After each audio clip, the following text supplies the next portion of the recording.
Year end is approaching, and we're here to provide the tips and tricks you need to make it run smoothly. Typically, employee time off benefits are set to expire at year end or roll over into the new year. If you need to adjust your time off structure or existing employee balances, you can easily make those changes in your payroll account. Once you are logged into your payroll account, select Employees. Select the employee you want to review or change, then select Time Off and Edit Balances.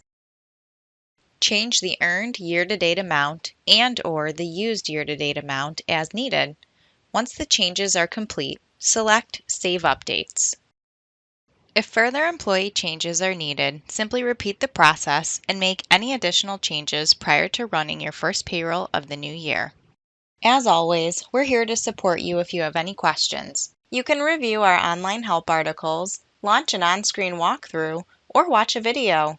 You can also chat, call, or send us a message. Be sure to click the Resource Center for additional walkthroughs, videos, and guides.